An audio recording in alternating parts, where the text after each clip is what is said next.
Muito bem, nosso muito obrigado à participação da mestra Aline, dos mestres do Vampiro e Mostarda, também do professor Everton, da instrutora Luziana. Nosso próximo painel, nossa próxima mesa, o tema é Saúde no Território e Reparação Histórica. Convidar a Marília Porcari Tanese, do coletivo Saci, ela vai ser a mediadora dessa próxima mesa. Cadê a Marília? Está aqui. Está aqui. Nós temos um convidado muito ilustre para essa mesa, que é o nosso sempre deputado Eduardo Suplicy, que veio até Itupeva hoje contribuir para este Fórum de Cultura do Vale do Jundiaí. Seja muito bem-vindo, Suplicy.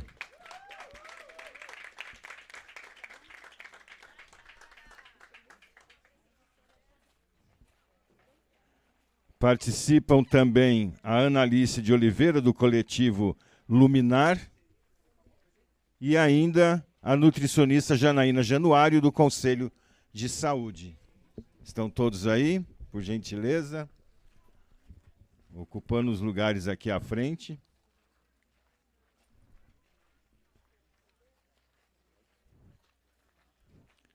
Estou sentindo que o Suplicy está inspirado em cantar para a gente hoje, hein, Suplicy?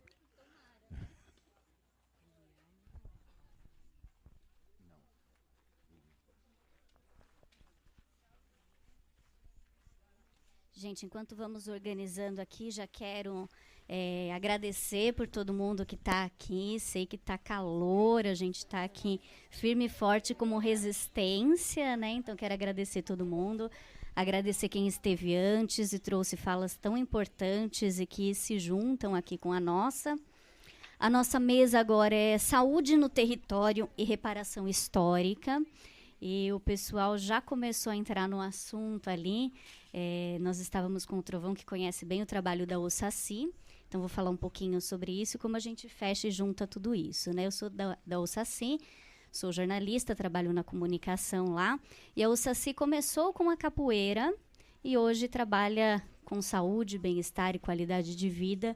E dentro disso, a cannabis, que é o assunto principal que a gente vai trazer aqui hoje, né? O acesso à saúde. Então, muito bom que estamos aqui todos juntos para poder falar um pouquinho.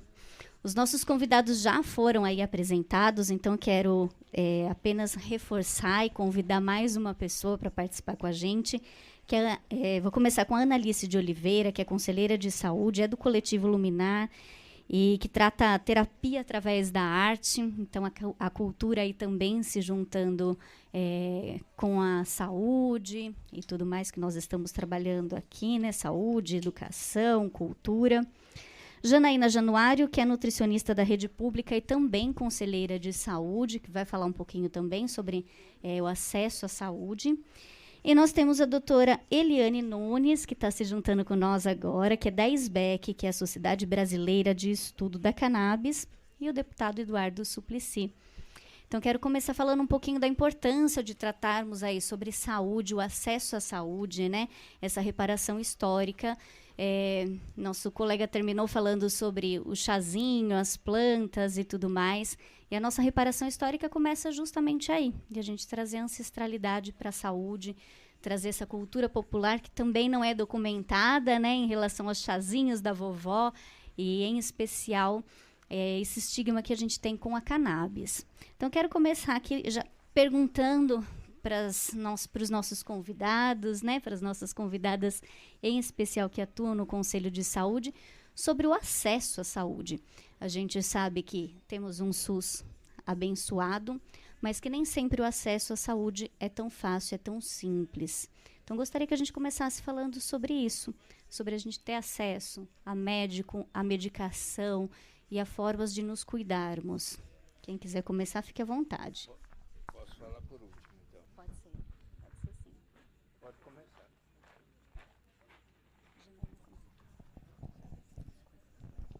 Eu serei o último.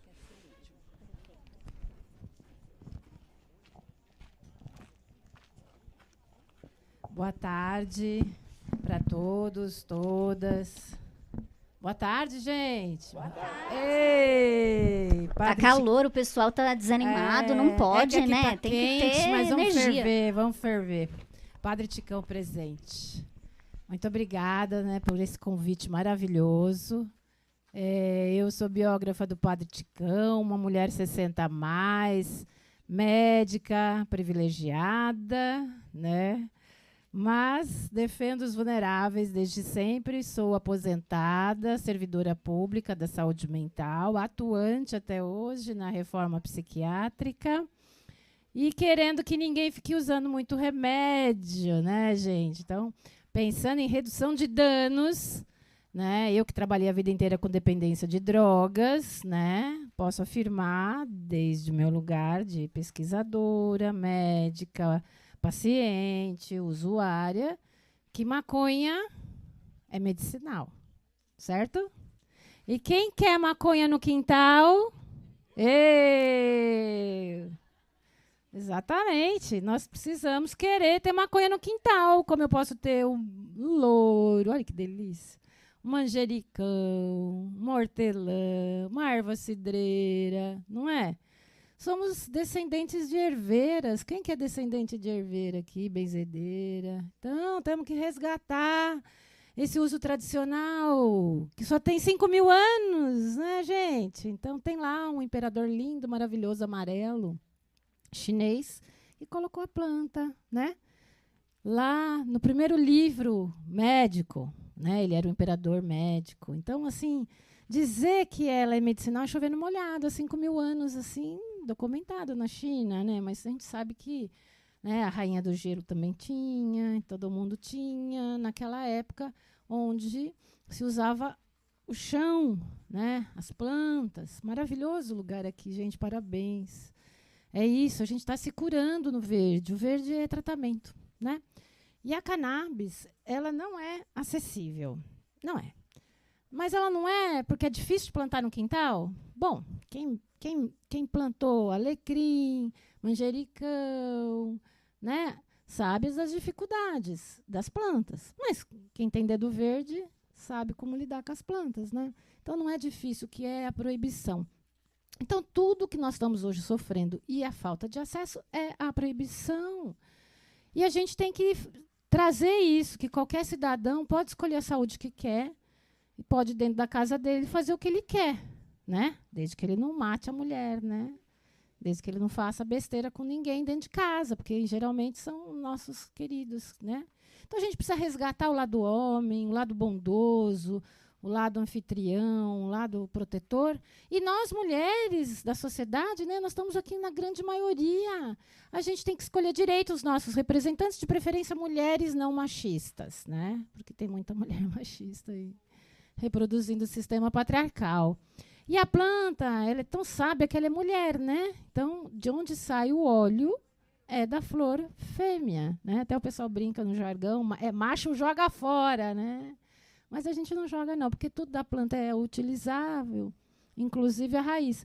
E acho que pomada de raiz é a pomada mais, assim, curativa para muitas coisas, e ela não tem nada, né? 0 THC, 0 CBD, a gente devia distribuir pomada de maconha para todo mundo, porque os delegados fossem analisar e ia ver que não tinha nada, né?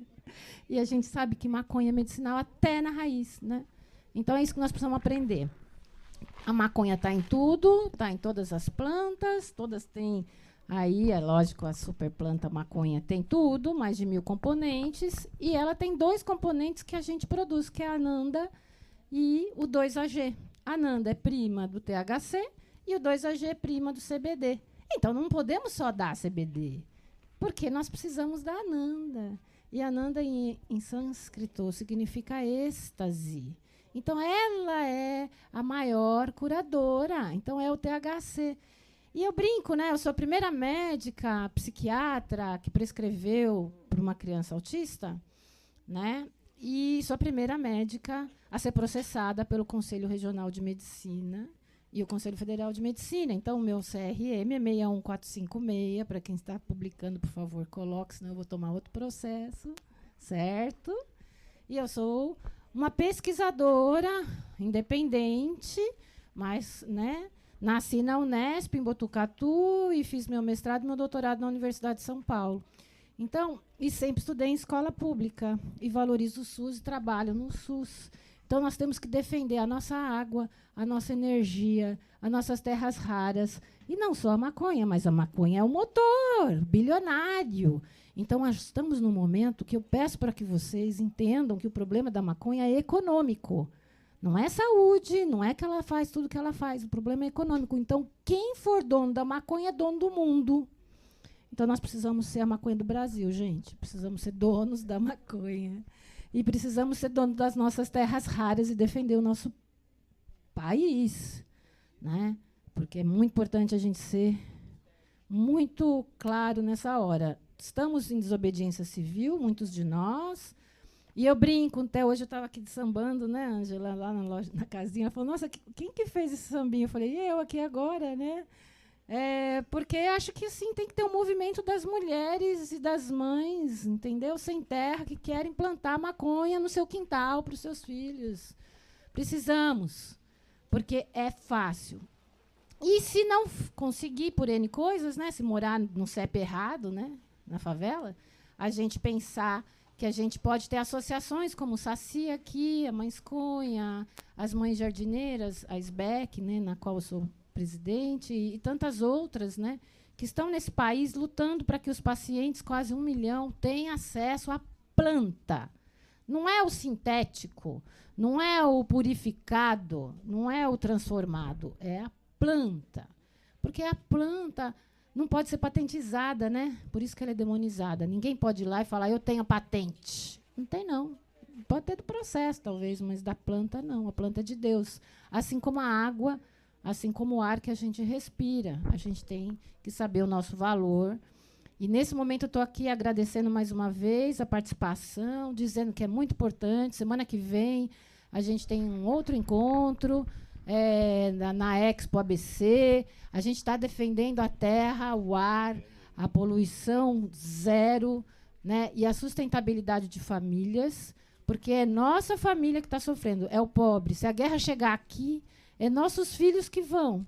Então, a gente tem que ter assim, um entendimento de que o acesso da maconha é o acesso do direito à saúde, é o acesso do cidadão ao seu tratamento, e ele tem escolha. Então, nós, profissionais de saúde, seja qual ele for, da PIX, temos que defender a maconha na farmácia viva e no nosso quintal, porque aí a gente tem acesso 100%, porque se ninguém for lá invadir minha casa, eu com 5 vasinhos dou conta do meu problema. E qual mulher aqui não gosta de ter uns 5 vasinhos em casa? E aquela que não tem, vai na casa da mãe dela e está tudo certo. Então, a gente tem que pensar em cultivo doméstico, né?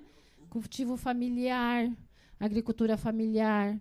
E a gente precisa, como diz o Suplicy, de renda mínima e a renda mínima da maconha, né? Precisamos que as associações tenham esse direito, assim como os pacientes, porque a gente desonera o SUS e economiza. E estamos falando de dinheiro, né, gente? Muito obrigada.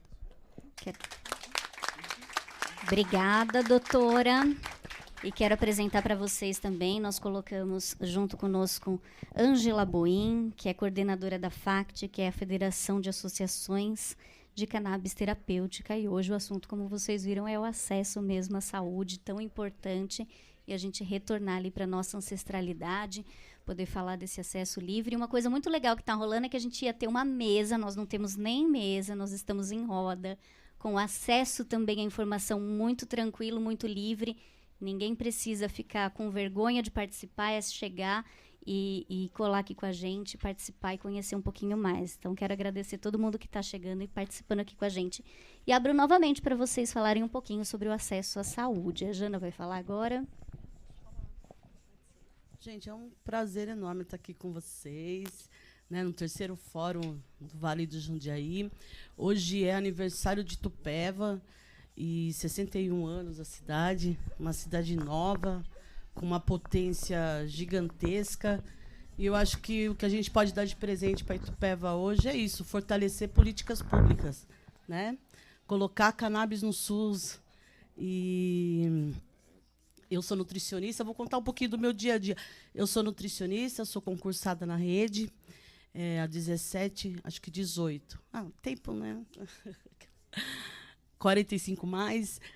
E eu entrei em Itupeva muito nova, assim, né? Não entendia muito como funcionava o setor público. Comecei a observar o que eu precisava fazer para conseguir os direitos dos meus pacientes. Acabei indo para uma área bem delicada. Eu trabalho com nutrição oncológica enteral, tenho bastante pacientes com degeneração neurológica. E aí eu comecei a entender onde seriam esses espaços para a gente lutar por política pública. E percebi a importância do Conselho de Saúde, né? Comecei a explicar para os meus pacientes a importância deles se candidatarem quando abre as eleições, a importância deles ocuparem esses lugares. Esses lugares têm que ser ocupados pelo povo, né? Ainda a gente vê, né, dentro da estrutura política do país, a gente vê que esses lugares dificilmente são ocupados pelo povo, são ocupados por pessoas que estão ali envolvidas na questão política. Mas em Itupeva eu posso garantir que isso está mudando, que a população está vindo para os conselhos, está tendo participação social, está tendo fala, né, direito de fala dessas pessoas. Então, o Conselho de Saúde eu me candidatei, daí como representando o funcionalismo público de Itupeva. Briguei não, né? Mas coloquei muita pauta, levei muitas mães com crianças com deficiência para dentro do conselho para me ajudar a fortalecer a política. A gente conseguiu implantar uma política pública na cidade que hoje chama Sesnutri. É uma política voltada para a nutrição oncológica e para pacientes com degeneração neurológica. A gente tem o que há hoje de melhor na terapia nutricional de dietas, suprimentos, tudo com verba municipal. Então, é a prefeitura que fortalece esse projeto, é a prefeitura que dá acesso, né, às pessoas que fazem parte do programa. E eu demorei, para conseguir implantar o programa, a gente demorou 10 anos. Eu não, né? Eu, a equipe, todas as mães, todas as famílias junto para a gente conseguir implantar o Sesnutri. E hoje eu estou me despedindo do conselho porque eu estou 4 anos. Eu tive 2 mandatos, depois reelegi, daí agora veio um outro pessoal. E esse conselho novo que está vindo com os usuários do SUS. Então, tem muita gente que eu falei, vai lá, seu João, se inscreva, é importante. Pais de crianças com deficiência, você tem que estar lá, nesse lugar. E a gente está conseguindo mudar dessa maneira. Ano passado, nós tivemos a conferência de saúde. A gente conseguiu também colocar muitas propostas significativas. A Farmácia Viva foi uma delas. A capacitação dos médicos da rede para a prescrição de cannabis medicinal. Então, os nossos médicos precisam entender a importância da cannabis medicinal. A gente tem muito... O corporativismo... Desculpa, doutora, mas não tem como não falar. O corporativismo médico é difícil, né? A gente vê muito preconceito também da parte médica em relação a cannabis medicinal, e a gente conseguiu implantar, colocar como proposta e ser aprovada na Conferência de Saúde de Itupeva, a capacitação dos médicos, a Farmácia Viva. Então, eu acho que dentro de uma cidade hoje completando 61 anos, uma cidade, como eu vou repetir, com uma potência enorme, a gente está já deixando história, assim, né? Já mobilizando e construindo uma história bacana em relação à cannabis medicinal no SUS. É isso, gente. Estou muito feliz de estar aqui. Obrigada mesmo. Do lado do Eduardo Suplicy. Eu queria até ler um... Eu juro que vai ser rápido, porque eu estou muito emocionada. Não consigo nem ligar aqui. Espera aí. E o WhatsApp não está reconhecendo. Reconheceu.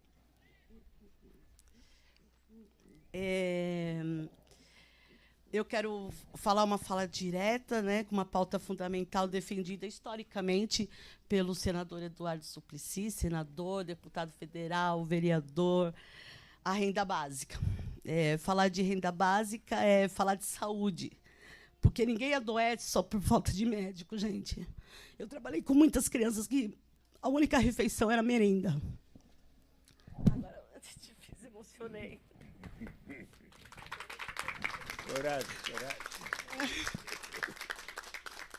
Coragem que vale a pena. porque ninguém adoece só por falta de médico. As pessoas adoecem por falta de renda, de alimentação adequada, de moradia digna, de estabilidade. Uma renda mínima garante e reduz estresse, melhora a alimentação, amplia a autonomia das famílias e impacta diretamente indicadores de saúde. Ou seja, investir na renda é também investir em prevenção. É diminuir internações, é reduzir agravamentos, é promover saúde de forma estruturante. Se queremos um SUS forte, precisamos de um povo presente. Se queremos justiça social, precisamos de participação ativa. E se queremos saúde de verdade, precisamos enfrentar desigualdades com coragem, inclusive garantindo condições básicas de vida. Participar dos conselhos, das conferências, não é burocracia, é exercício de cidadania. É onde a população deixa de pedir e passa a decidir. E talvez seja a maior forma de reparação histórica devolver ao povo o direito de construir as políticas que impactam a própria vida. Obrigado, gente. Obrigado, Suplicy.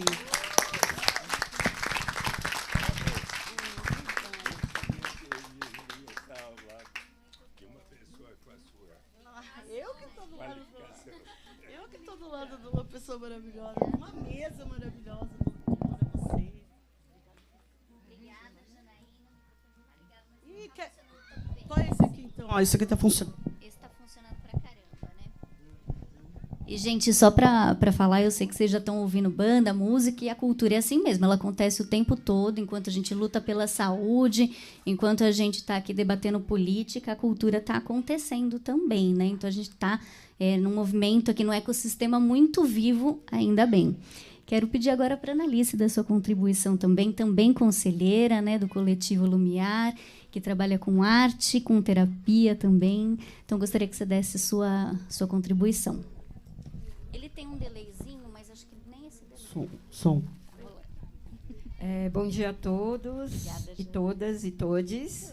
Primeiro, uma imensa alegria de nós, do Coletivo Luminar, estarmos aqui compondo essa mesa tão importante, com tanta responsabilidade. Eu queria agradecer o convite, né, da terceira edição do Fórum de Cultura do Vale de Jundiaí, e agradecer à Casa dos Artesãos de Itupeva por ter nos acolhido, né, o quanto é importante, né, esses espaços físicos, né, e os pontos de cultura, fomentar esse tipo de encontro, né, porque cultura se faz assim, né, como já foi dito, no coletivo e no espaço físico também. Então, eu queria agradecer. Lembrando que a gente entra a primeira vez em contato com o Saci, aqui da região, né? A gente tem o primeiro contato com um ponto de cultura da região de Jundiaí com o Saci, por conta da pauta da cannabis medicinal, porque cannabis medicinal também é cultura, né? E fomos e aprendemos, né? Porque é sempre um aprendizado. Quando a gente está falando de cultura, a gente sempre aprende, né? E a gente aprendeu que o processo de criminalização da cultura ela é muito parecido com o processo de criminalização da capoeira, né? Então, é muito parecido, não, é igual praticamente, né? Então, faz parte da cultura africana também, né? Então, portanto, isso a gente entende, né? A gente consegue entender o porquê da criminalização, né? E eu pedi para as pessoas do grupo, não sei se todas acompanharam, de trazer algum objeto que representasse o seu ponto de cultura, porque cultura é oralidade, né? Como foi falado, mas cultura é materialidade, que é o que a gente faz aqui. Então, no Coletivo Luminar, a gente trabalha muito na perspectiva da educação popular em saúde, e em educação popular em saúde, a gente trabalha com esse aspecto da materialidade quando a gente trabalha com círculos de cultura, tá? Que é uma metodologia paulo-freireana que trabalha com autonomia, emancipação, né? Com protagonismo e com promoção da participação social. Tudo pensando na transformação social. Então, se vocês quiserem trazer aqui para o centro, né, um objeto, fiquem à vontade. Tá? A base, a gente usa um tecido africano, que a gente opta, né, a gente escolhe que a filosofia africana é a nossa base, né, que é a filosofia do bem viver, que é uma filosofia que a gente ficou, que assim, nos roubaram essa filosofia durante anos, né? E que bom que a gente está no momento, e através da cultura viva e através da política de educação popular em saúde, né, que a gente tem uma política hoje que foi publicada em 2013, né, que reconhece a Política Nacional de Educação Popular em Saúde e nos garante que a gente trabalhe com cultura dentro das unidades do SUS e levando saúde para os outros espaços. Por exemplo, a outra banca, né, o outro painel foi falado sobre cultura, né, e o quanto a cultura promove saúde mental. Né? Então, isso é o SUS, né? É o Ocupe SUS, é o SUS ocupando outros espaços. Né? Então, eu trouxe aqui um breve relato do que é o Coletivo Luminar, porque o Coletivo Luminar se faz de várias mãos. A gente não tem uma coordenação, é uma coordenação horizontalizada. Tá? E aí já muda muitas relações de poder dentro do coletivo, já é uma relação de poder diferente do que adolescentes e jovens estão acostumados no dia a dia, né? Que é uma relação de poder desigual, né? É uma luta de classes, né? Entre a classe dominante e dominado, né? Entre a pobreza e a riqueza. Então, a gente traz outros aspectos para que as pessoas tenham outras vivências diferentes das que elas têm nesse nosso sistema capitalista, tá bom? E neoliberal, que vem se avançando e que não sei onde a gente vai parar. Né? E a cultura é uma estratégia, de fato, potente para a gente poder resistir e enfrentar o que vem por aí. Né? Então, o Coletivo Luminar ele nasce em agosto de 2022, por conta de uma situação de saúde, né, uma situação específica de suicídio de um jovem de 21 anos no município de Louveira, da escola pública. E assim, o quanto, né, se tivéssemos acesso a cannabis medicinal, o quanto essas histórias seriam diferentes. Né? E o suicídio é um problema, né, de saúde pública que a gente precisa discutir. Mas isso não teve eco, não teve discussão na cidade, normalmente não tem, e a gente sabe por quê. Né? Então, nós começamos nas escolas estaduais de Louveira. O Coletivo Luminar é um espaço aberto para adolescentes e jovens que sofrem bullying, racismo, violência doméstica, violência sexual, com trajetória de tentativas de suicídio. Então, 90% dos jovens que frequentam o Coletivo Luminar são jovens que tentaram suicídio já, tá? E de automutilação. E eu queria trazer um outro dado aqui, que tem alguns jovens que se automutilam e que conseguem entrar, por exemplo, numa aula de capoeira. E como a capoeira é potente. Entendeu? A gente vê, no dia a dia, os jovens se fortalecendo e lidando de uma forma diferente, né, com essas dificuldades, de uma forma mais positiva, né, e fortalecedora. Tá? E, assim, de incentivar as potencialidades.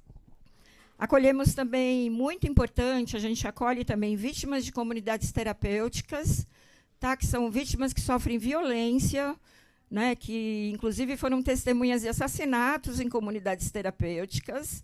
Tá? Então, a gente deixa até aqui um alerta, né, que se alguém tem algum ente querido, né, com algum problema de álcool e droga, pense primeiro em cuidado em liberdade. Tá? Não pense em internação, porque a internação não trabalha com autonomia, não trabalha com emancipação, e é totalmente contrário à cultura. A cultura da comunidade terapêutica é o silenciamento, né? E isso não tem nada a ver com o que a gente trabalha, né? Com o que a gente quer avançar. Bom, e atendemos também jovens vivendo com HIV/AIDS, por conta da discriminação, do estigma, né, dos casos de depressão, né, dos casos da impotência, né, porque você está numa situação de saúde que você se torna impotente, né, frente à sociedade. Tá?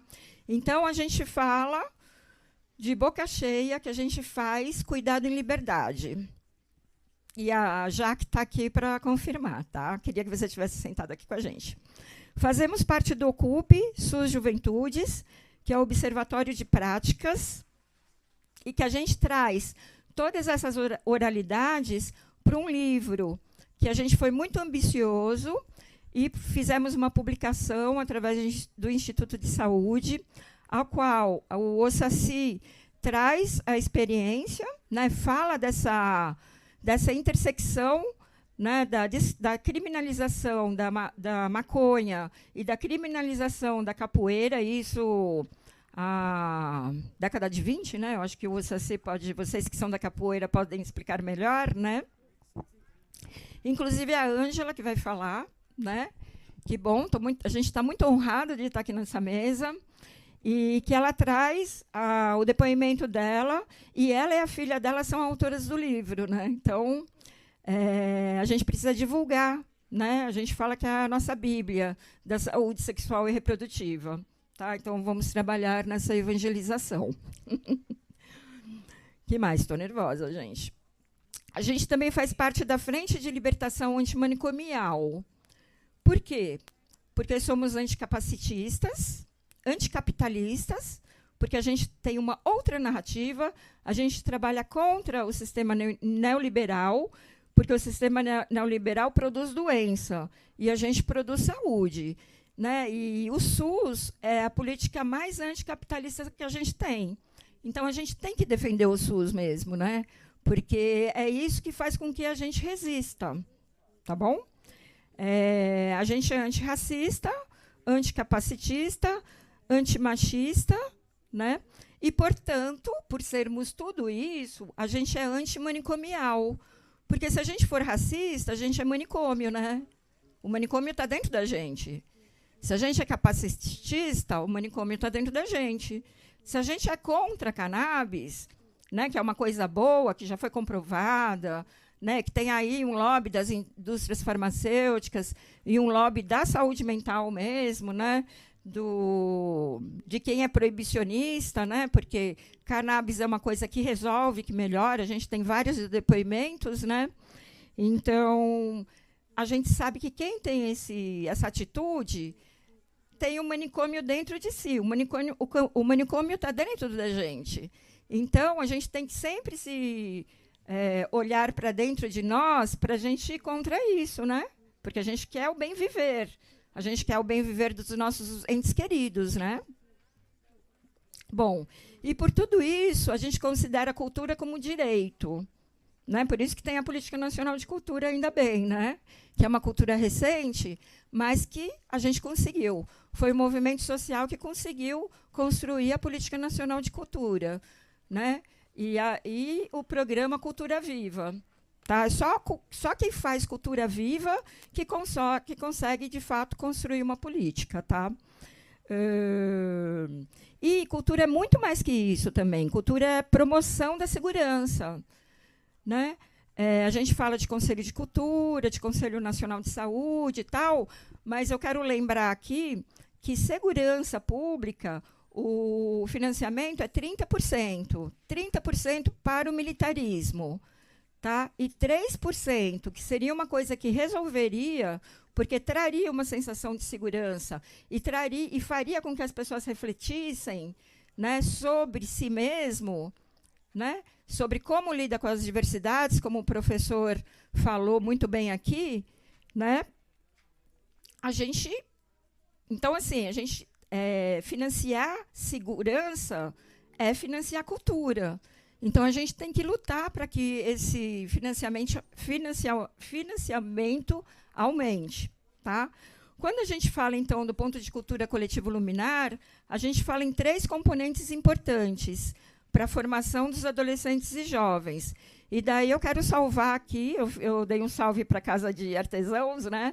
Mas eu quero fazer um salve para as mestras, para os mestres, né? E para as nossas lindas juventudes, páginas de um livro bom, né? Tá? Então, quais são esses 3 componentes, né, que estão intrinsecamente ligados à cultura? A subjetividade, a gente trabalhando com cultura, a gente promove a subjetividade, que está diretamente implicada com formação de valores, crenças, normas sociais através de experiências únicas. Através do compartilhar das experiências, a gente promove a subjetividade de todos, formando, então, a identidade da pessoa, a identidade da juventude, né? E, assim, a relação que o jovem tem com o celular, né, ela não produz subjetividade. Subjetividade só é produzida através da arte, né, de arte e cultura. Da gente ver uma roda de capoeira que vai ter agora, ou uma banda Bamalu da minha cidade, que eu sou de Louveira, né, e a gente ouvindo aquilo nos leva a universos, né, a gente pensa, poxa, que coisa linda, né? A gente sente, né? É uma coisa de sentimento, né? Da gente ser o que a gente é, do que a gente está sentindo. É só a arte que tem esse poder, é só a cultura que tem esse poder, né? E forma, então, a identidade da pessoa, suas emoções e consciência. Tanto é que o mundo está desse jeito e a gente sabe por quê, né? 30% para a segurança pública e 3% para a cultura. Não tem outra justificativa. Esse é um processo que diz também, esse processo que a gente faz no Coletivo Luminar, que diz sobre como as pessoas se tornam sujeitos de direitos e cidadão, né, diante das relações de poder e de saberes, que reproduzem padrões. Então, se a gente promove um espaço onde essas relações de poder são diferentes, né, são menos desiguais, a gente está formando cidadão. Né? Então, por isso que é bacana a capoeira estar na escola, porque a relação de poder é totalmente diferente. É uma relação de poder que as pessoas não estão acostumadas. E por isso que tem tanta resistência, porque a gente se construiu no capitalismo, né? A gente se constrói nessa relação de poder desigual. Então, isso gera resistência, as pessoas se sentem aí um desconforto.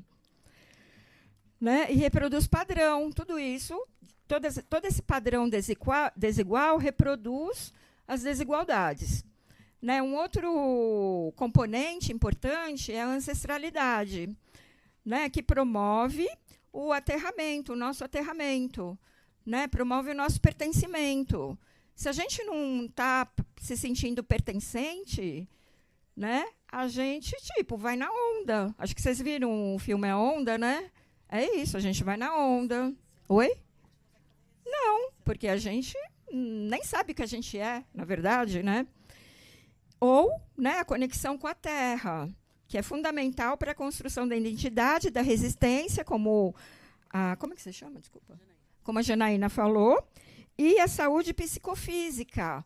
Então, assim, cannabis é ancestralidade. Cannabis faz a promoção da psicofísica, né? Nessa medicalização social, né? Porque agora todo mundo tem um diagnóstico, todo mundo faz uso de medicação psicotrópica, né? A cannabis, ela produz essa saúde psicofísica, mas isso não tem todo mundo que tem acesso. Por quê? Né? Porque a gente está num sistema capitalista, né, da indústria farmacêutica, né, do lobby da indústria farmacêutica. Estou acabando já, tá? Falta quanto já? 1 minuto? Não se refere apenas... já estourou? Ai, meu Deus. Não se refere apenas ao passado, mas sim é um guia como pertencimento e como a terra como fundamento para a criação de ciclos de vida potentes, possíveis. Se refere à construção de futuros possíveis.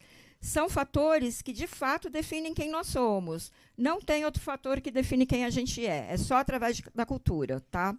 A ancestralidade, então, promove o aterramento e a reconexão física e espiritual com a terra, aprendizado fundamental no bem viver da filosofia africana e nos saberes indígenas. Por isso que a gente tem que valorizar esses saberes. A gente só vai conseguir resgatar isso valorizando esses saberes e divulgando, tá? A cultura ancestral também se manifesta na arte, na música, na capoeira, nos quilombos, né? Então, a gente já viu aqui, né? Nos saberes de mestras e mestres, que é com quem a gente aprende, com o mestre Suplicy, inclusive, quanto aprendizado que a gente tem de luta e resistência. Gente, isso é inegável. Estamos aqui um pouco hoje por conta do Suplicy também, né? Então, obrigado por tudo. E é uma ferramenta poderosa contra o racismo. Valorizar esses saberes é descolonizar o pensamento, é reaprender a viver a harmonia. Educação popular em saúde fundamenta-se no diálogo, na amorosidade, na problematização da realidade, na construção de um projeto democrático popular. Por isso que a gente tem que trabalhar com educação popular em saúde e lançar mão dessa política nacional que foi publicada em 2013 e que quase ninguém conhece. Quem conhece a Política Nacional de Educação Popular em Saúde? Né? Muito desconhecida, mas é isso que nos dá respaldo para trabalhar a saúde com cultura.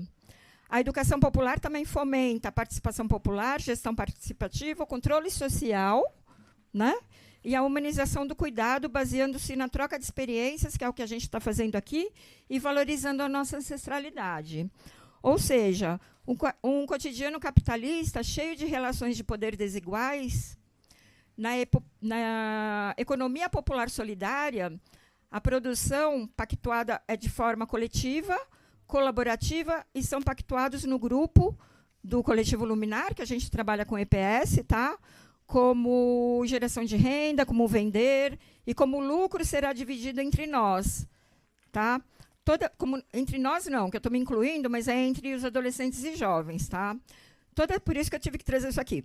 Toda semana, em parceria com a Fundação Poder Jovem, a gente realiza o Ateliê Luminar e atuamos nas escolas também com o projeto Grande Pátio da Vida, porque a escola é o grande pátio da vida e aqui também. A gente sai do grande pátio da vida de lá para vir para o grande pátio da vida daqui.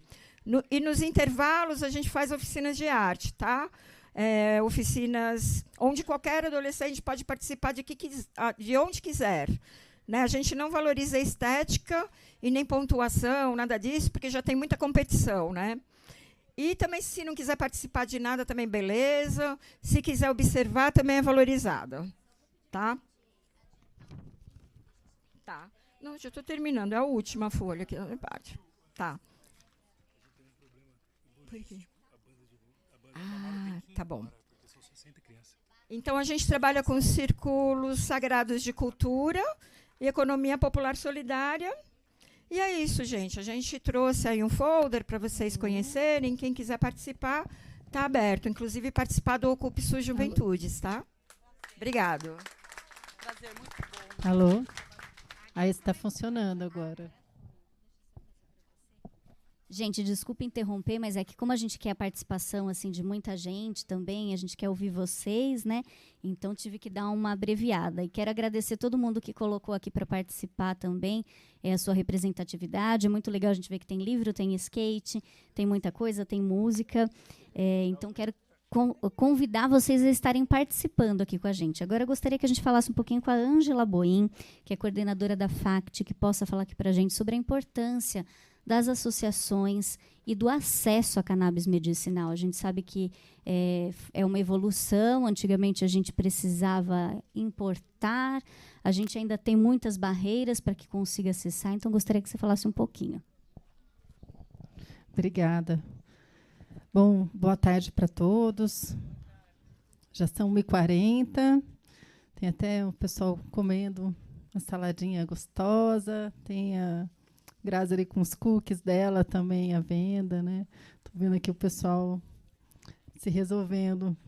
Isso é muito importante, né? Eu queria começar agradecendo o Suplicy. Acho que todo mundo aqui agradece ele, né? O senhor sempre traz uma injeção de ânimo para a gente.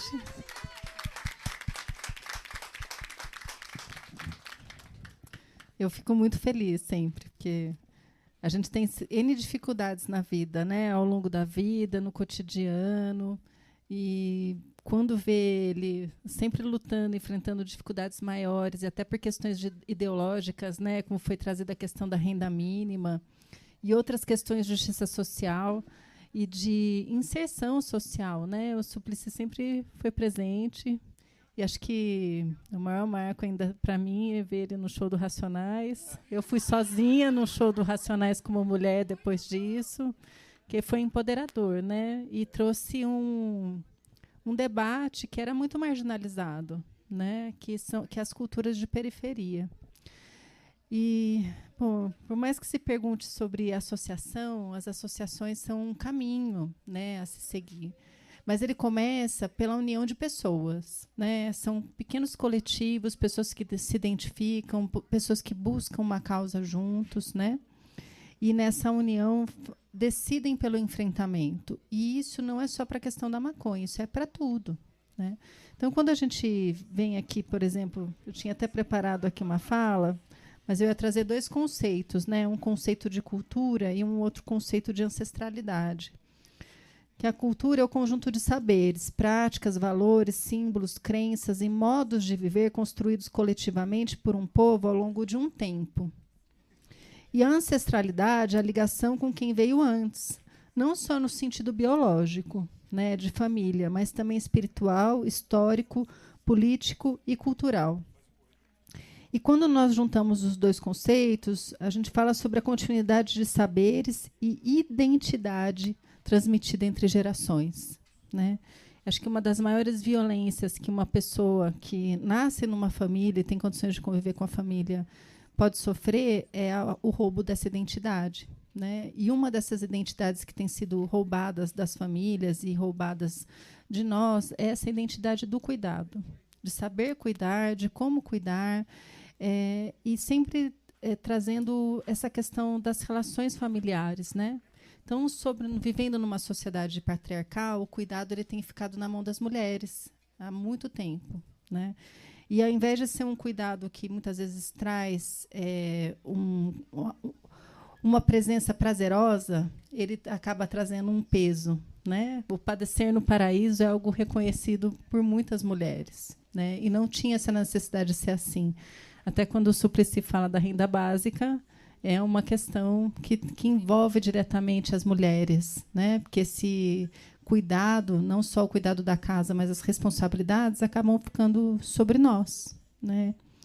E nessa visão do nós faz tudo, vem a maconha como uma solução, né? Pessoas, quando elas estão bem de saúde mental, bem de saúde física, sobrevivendo, elas conseguem começar a buscar soluções, né? Então, tem um problema de saúde, tem um problema de vida. Como que eu vou buscar essa solução? De que forma que eu vou fazer esse avanço?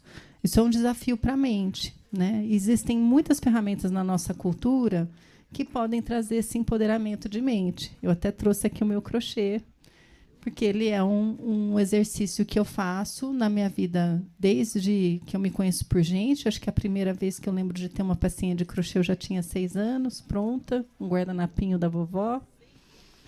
E vem até hoje. Às vezes passa um tempo sem fazer, volta, mas sempre que eu tenho uma dificuldade de saúde mental, eu tenho uma tendência ao isolamento muito grande, mas o crochê está ali presente e é uma ferramenta para mim terapêutica e de desenvolvimento de raciocínio.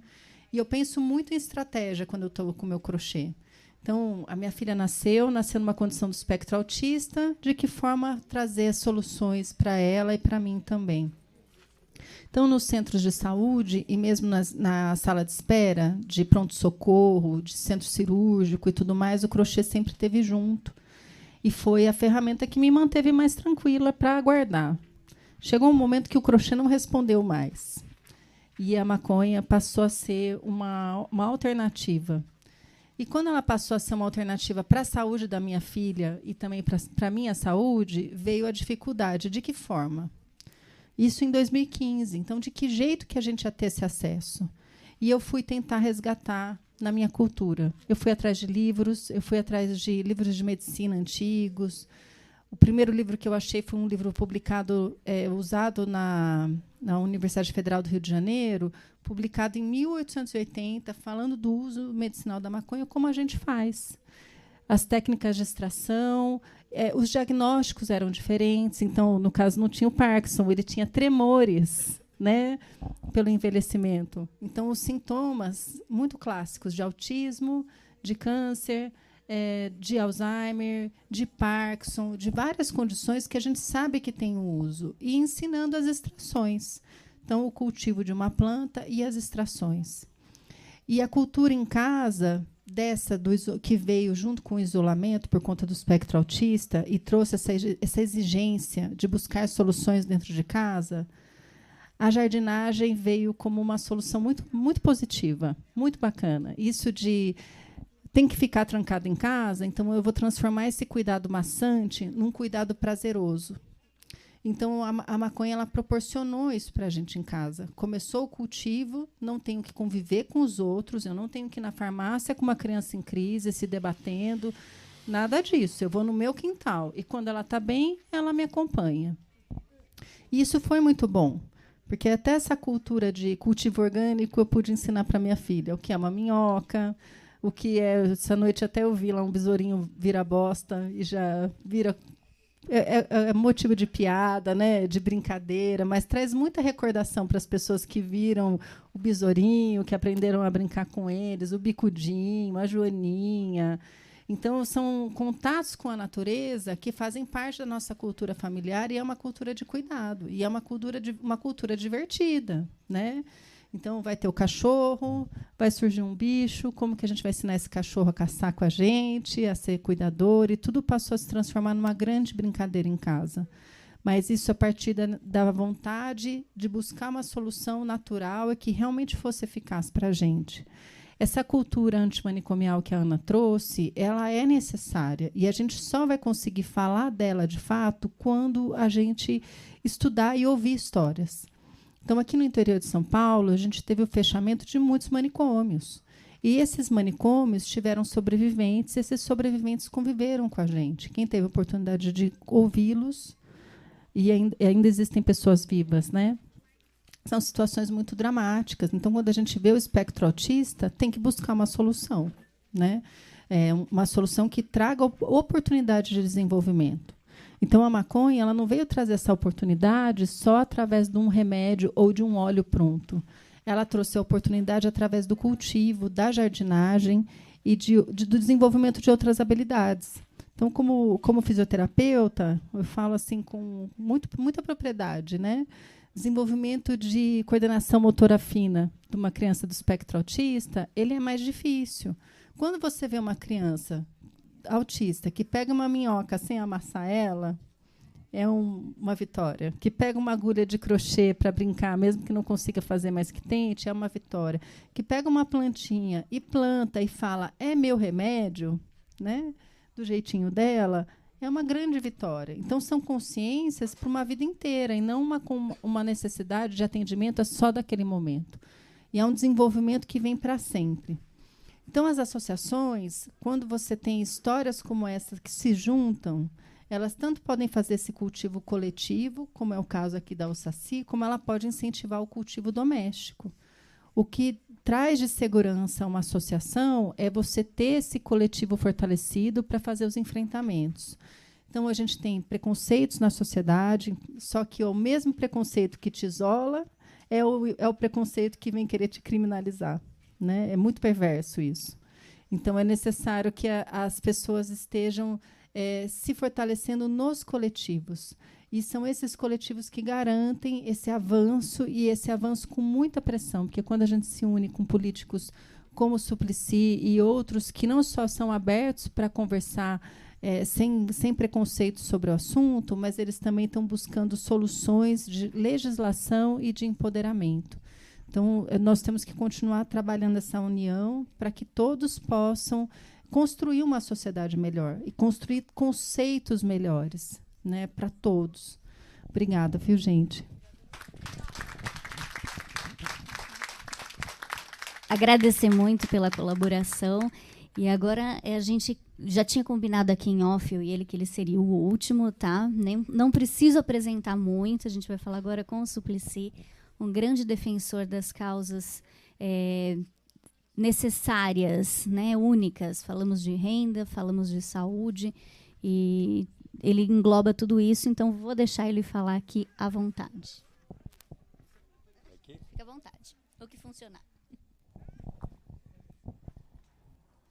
Bem, quero agradecer muito este convite para participar do 3º Fórum de Cultura de Jundiaí, do Vale de Jundiaí, e agradecer aqui a todas as participantes, como a doutora Eliane Nunes, da Sociedade Brasileira de Estudo da Cannabis, Janaína Januário, nutricionista da Rede Municipal, e Analice Oliveira, do coletivo Luminar, e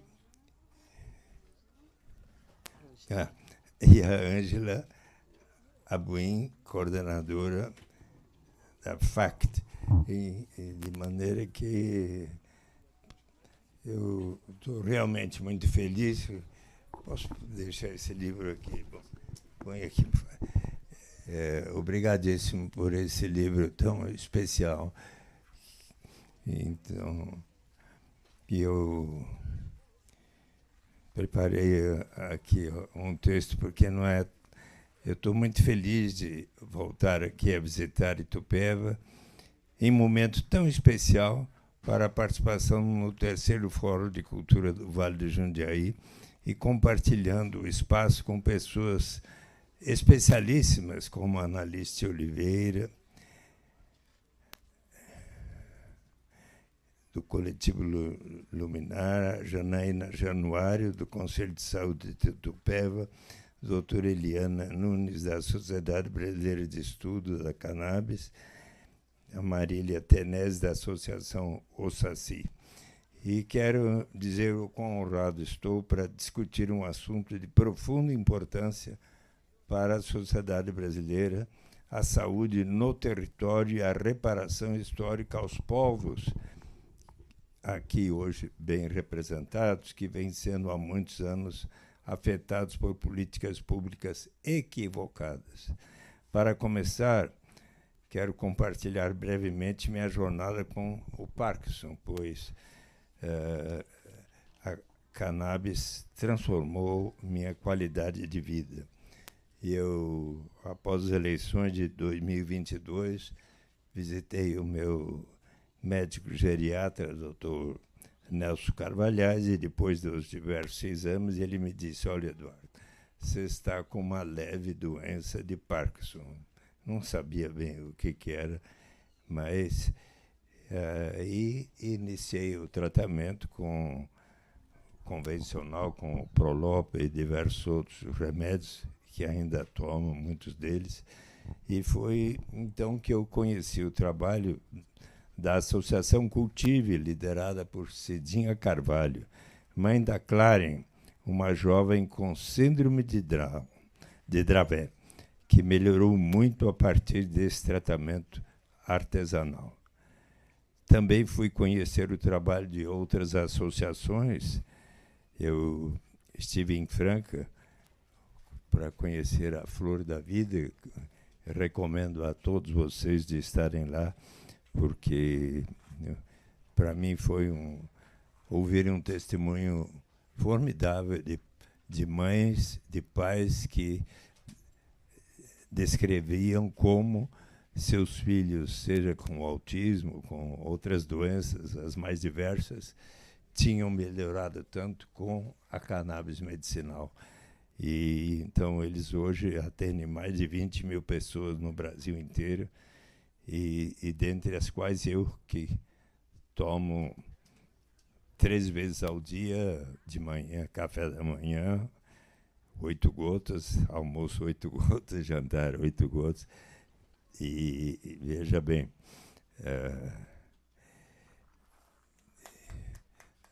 espera um pouquinho também, porque eu conheci também as associações como Aliança em Pernambuco, a Maria Flor em Marília, a Abra Rio em Niterói, e outras lideradas, sobretudo, por mães corajosas que buscaram os seus direitos e encontraram na cannabis a poderosa ferramenta terapêutica para tratar seus entes e tantas outras pessoas que têm se beneficiado dessa planta. eu hoje uso o óleo nacional com THC, fornecido pela Flor da Vida. Conforme falei, 3 vezes 8 gotas. Com isso, minha vida melhorou significativamente. A cannabis não cura o Parkinson, mas devolve dignidade à pessoa. Precisamos acabar com o preconceito e ampliar o acesso a esse tratamento, apoiando pesquisas e regulamentando o cultivo seguro. Recentemente, essa boa nova que temos, a Agência Nacional de Vigilância Sanitária, Anvisa, deu passos históricos com a publicação de 4 resoluções que começam a redesenhar o panorama nacional do uso da cannabis para fins terapêuticos. Essas medidas, fruto de anos de luta de pacientes, familiares, cientistas e ativistas, merecem nosso reconhecimento e nossa análise crítica. Primeiro, a mais importante é que a agência excetuou a proibição da cannabis para fins científicos e terapêuticos. Segundo, estabeleceu normas como o cultivo pela indústria farmacêutica. Empresas sob rigoroso controle poderão cultivar cannabis para produzir medicamentos à base do canabidiol ou com baixíssimo teor de THC. Terceiro, fortaleceu a pesquisa científica e, assim, pesquisadores e associações terão permissão para cultivar e produzir insumos, inclusive com alto teor de THC, para fins de pesquisa. Isso ampliou as possibilidades à ciência brasileira e abriu portas para descobertas importantes. E um quarto ponto fundamental é a criação de um arranjo regulatório experimental para associações de pacientes durante 5 anos. Associações sem fins lucrativos, constituídas há pelo menos 2 anos, poderão participar de um ambiente de testes chamado de sandbox regulatório, que deverá apresentar em resolução as regras para essa modalidade de cultivo. E aqui quero falar uma reflexão. Existem muitas possibilidades e caminhos a seguir. Sabemos, por experiência de outros territórios, que a legalização é insuficiente e, se não vier acompanhada de políticas de reparação, não irá contemplar justiça social e as exigências que o movimento antiproibicionista apresenta. Precisamos pensar em políticas públicas de desenvolvimento social que destinem impostos, que criem ambientes favoráveis para ofertar licenças de cultivo e processamento de pessoas que um dia tiveram suas vidas atravessadas pelo proibicionismo. Precisamos falar em anistia e em incentivos para absorver egresso do sistema prisional nessa nova cadeia produtiva, assim como a renda básica de cidadania universal e incondicional. E eu agradeço muitíssimo o apoio entusiasta de vocês. Pode ser uma oportunidade de resolver questões historicamente problemáticas que não permitem a emancipação da população brasileira, pois há muito a que ser feito para garantir equidade e justiça. E, amigos de Itupeva, não posso deixar de relacionar este avanço no campo da saúde, com a saúde de nossa própria democracia. A luta pelo acesso a cannabis para fins terapêuticos nos ensina que o conhecimento e o acolhimento muitas vezes avançam mais rápido que a política. Por isso é fundamental que espaços como este Fórum de Cultura existam, que órgãos de participação social, como os conselhos municipais e estaduais, e a participação social ativa funcionem plenamente. É nos conselhos e conferências, como estamos aqui observando, que a sociedade civil organizada representada por pessoas como a Janaína, a Marília, a doutora Eliane, que aqui estão, pode garantir que o sofrimento de tantas famílias não seja ignorado, assim como buscamos na justiça o direito à saúde e buscamos reparar erros históricos e colocar a dignidade humana acima de qualquer preconceito. Muito obrigado por este convite e pela luta de cada uma e um de vocês, mas eu queria ainda...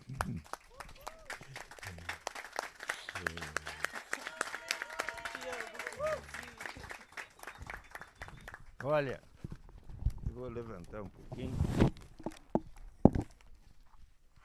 Oi.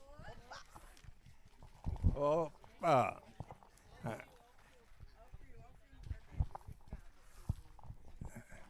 Já estou ficando quase bom. E para...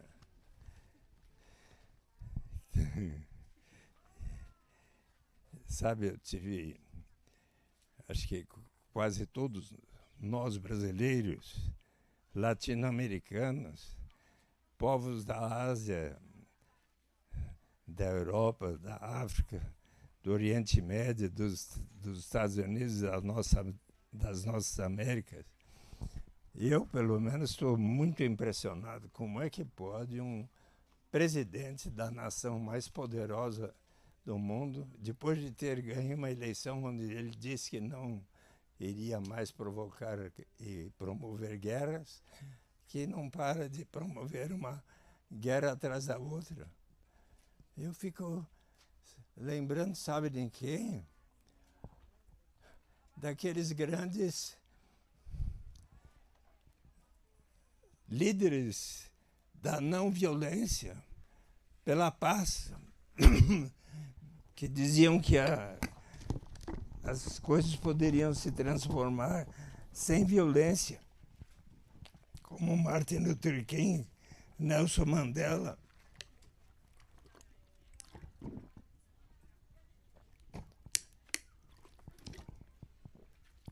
E tantos outros que tiveram um sonho que eu acredito seja de todos nós. Quando ele afirmou, ali perante 250 mil pessoas, na comemoração dos 100 anos da abolição da escravidão, o presidente Kennedy tinha dito a ele que tinha convidado todas as pessoas para relembrar da abolição da escravidão e continuar a luta por direitos iguais para negros, brancos, índios, amarelos, vermelhos e todos. E Kennedy disse a ele, chamou na Casa Branca, não faça isso, esse pessoal vem aqui e vai destruir a capital. Era o tempo das ações do Black Panthers e outros, né? Pode estar certo de que vai ser uma demonstração pacífica. E aí compareceram Peter Paul Mary, John Baez, Nina Simone e tantos dos mais belos cantores da América, né? E líderes das mais diversas associações, partidos. E eis que então Martin Luther King Jr. fez um dos mais belos discursos que eu conheço da história da humanidade. Quando ele falou, eu tenho um sonho de que um dia, nos morros vermelhos da Geórgia, os filhos de ex-escravos e os filhos de ex-donos de escravos serão capazes de se sentar juntos na mesa da fraternidade. E sabem que no livro Para Onde é que Nós Vamos Daqui para Frente, Martin Luther King Jr. diz, agora está cada vez mais evidente que a solução mais rápida para conseguir promover maior igualdade, dignidade, liberdade para todos é a renda garantida. Ele foi um dos maiores defensores de se prover a todas as pessoas, não importa a sua origem, raça, sexo, idade, condição civil ou socioeconômica, o direito de receber uma renda suficiente para atender às necessidades vitais. Com isso, acabamos toda e qualquer burocracia envolvida em ter que saber quanto cada um ganha no mercado formal, carteira de trabalho assinado ou qualquer atividade que façamos. Se uma mãe toma conta das crianças da vizinha, recebe um trocado no dia seguinte, não precisa declarar.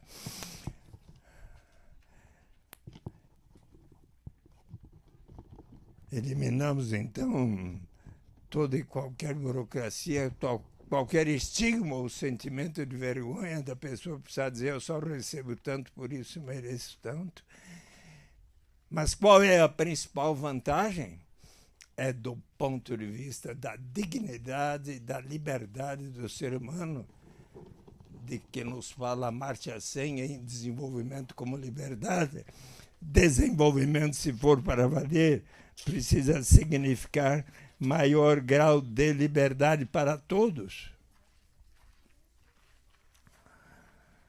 Mas como assim? Vai pagar a todo morador de rua e também aos mais bem-sucedidos empresários brasileiros, a todo o Congresso Nacional? Sim.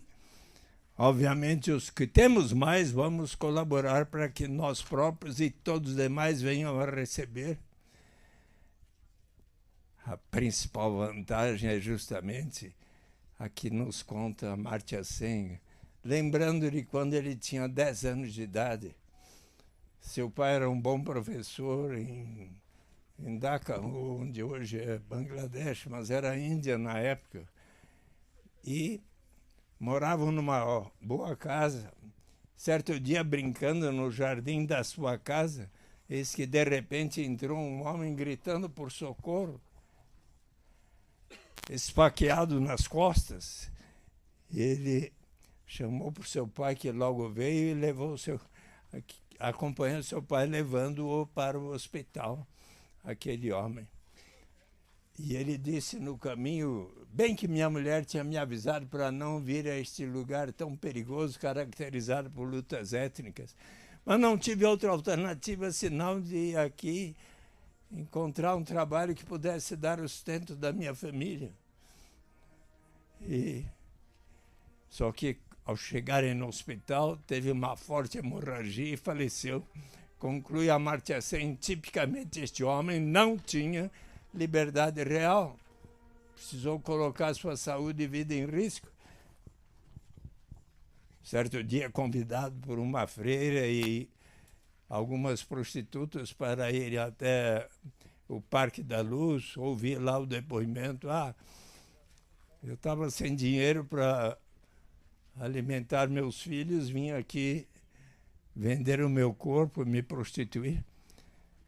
Ou vocês conhecem também, que já estavam até aqui cantando, o personagem que todos vocês bem conhecem do meu amigo Mano Brown, do Homem na Estrada, o homem na estrada que recomeça a sua vida, a sua dignidade, a sua liberdade, que foi perdida, subtraída, quer mostrar a si mesmo que realmente mudou, que se recuperou, quer viver em paz e dizer ao crime nunca mais, o dia que houver, para si, para cada membro da sua família, uma renda suficiente para atender às suas necessidades vitais, essa pessoa vai ganhar o direito de dizer não, agora eu não preciso aceitar essa única alternativa que me surge pela frente, mas que vai ferir a minha dignidade, colocar minha saúde e vida em risco.